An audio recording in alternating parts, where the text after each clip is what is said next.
This project is an evaluation of four technology integration models, my estimation of the advantages and disadvantages of each model, and my own personally created model that is based on a combination of attributes from the four models that are defined.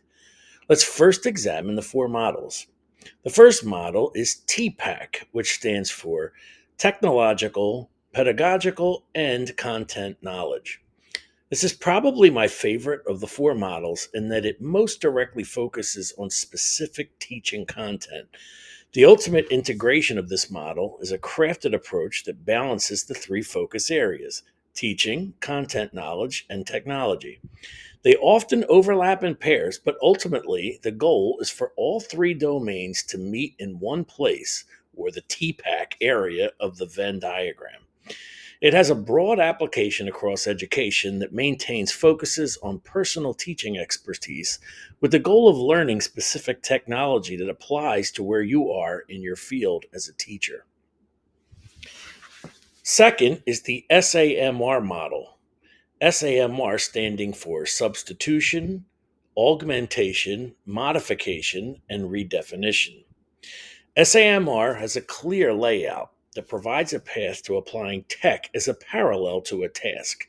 For example, using a Google form to give an exam rather than a hard copy. It can then be augmented by using auto grading and visual aids, and it can be further modified by adding audio files, videos, and references that can be applied to the assessment of the students. The goal of the SAMR model process is to ultimately lead to modified and redefined versions of what previously existed, with enhanced benefits that can only be provided through the available technology. Number three is the Technology Integration Matrix, or TIM. This is broken into five stages: entry, adoption, adaptation, infusion, and transformation. Tim has a stronger focus on classroom integration at the entry point of the technology and is often introduced to teachers in a focused professional development setting. Teachers learn the technology, implementing and modeling it in their classes. That technology is then introduced and adopted as a tool by the students. The goal after entry and adopting is adapting and infusing the technology through the classroom, with the ultimate goal of a transformative use of technology that begins as teacher led but transitions to student ownership.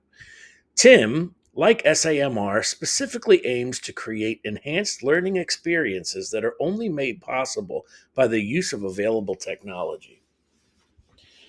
The fourth is Technology Integration Planning, or TIP. TIP, the lesser known of the four, is a tech integration model that focuses most heavily upon planning and preparation of technological application in a classroom setting. There are five phases in the TIP model. One, determining relative advantages. Two, deciding on objectives. Three, designing the integration strategies. Four, preparing the instructional environment. And five, evaluating and revising the strategies. This is a model that heavily focuses on the planning stages of technology integration, as is evident in the first four levels of the model, which are all preparation and planning centered. This model is appealing to many educators in this regard, including myself, given that planning and preparing plays a major role in how we typically approach classroom efficiency. It provides a scaffolded approach that is clearly prepared before implementation with less in process learning. This chart outlines what I view as some pros and cons of each of the four technology integration models. For TPAC, I like that it is content and teaching focused and encourages thoughtful integration, but it does lack a clear step by step process layout. For SAMR, it is simple and intuitive in its application, and it encourages a deeper understanding of technology, but it does come across as more tech focused and less pedagogical in general. The TIM matrix establishes the best blend of technology and pedagogy and has the most detailed breakdown of the four, but it requires a lot more training and can be overwhelming for people with less technological fluency. TIP is very practical and relatable to teachers, given its focus on instruction and clearly aligned technology and learning objectives. But the heavy focus on planning and preparing is a bit rigid compared to the other three. It is also the least known of the four and lacks broader support in general. After comparing and contrasting the attributes of the four tech integration models, I developed a system that, in my opinion, reflects the best of what the four models have to offer. I broke it into 5 points. F. Finding specific content areas that can be enhanced with technological application, which is borrowed from TIP. L. Learning and modeling the technology and its value to a specific situation, from TIM. Utilize specific technology in addressing specific educational areas of expertise, from TPAC. N. Newly developed redefined teaching approach, from SAMR. And K. Knowledge based content and technology revisions, taken from TIP and TPAC. And I've created Flunk. Flunk focuses on specific tasks within an educator's domain that would benefit from specific technology available. It provides space and encouragement for teachers to learn and model technologies for their students so that they can ultimately take personal ownership of the uses available to them as students. As a teacher that struggles with technology, this is critical for educators like myself that need time to understand forms of technology at an impactful level. Once a database is formed, specific learned technologies can be identified and utilized for their enhancement of teaching situations and support of learning challenges.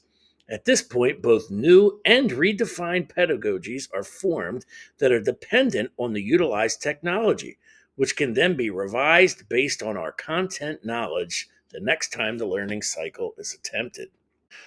Just as was the case with terms like bad, sick, tough, or being a goat, we can redefine the meaning of flunk and create a positive connotation to a former pejorative for students in the past.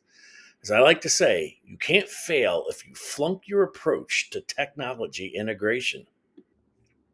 A potential scenario in which Flunk could be applied in a music education setting could be integrating technology into individual instrumental practicing. First, a teacher assigns a specific excerpt of music that needs improvement and that can be improved using a method of technology. For example, a YouTube video that provides video content displaying a distinguished model of the musical excerpt played by a professional musician. The teacher can then model how to use the video for practical purposes, including critical listening, interpreting various aspects of the performance, and altering the speed of the video for practical purposes. Students can then record themselves using a music application such as Soundtrap or GarageBand that can transcribe their playing so that they can compare their playing to the YouTube recording. They can then overlap the recordings to check for intonation and examine the audio transcript for places where rhythm or notes are not entirely lined up, and so on. With a well thought out approach, accompanied by meaningful application and thorough reflection, the original instrumental lesson can be redefined through technology in ways that be best for each individual student and, in turn, the ensemble as a whole.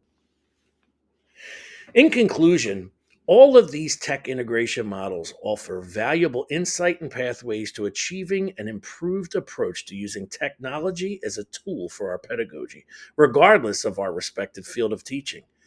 With the rapid, evolving technology available today, it's imperative that we as educators familiarize ourselves with the best practices for integrating tech in our classrooms and develop an organized approach to utilizing it to the benefit of our students.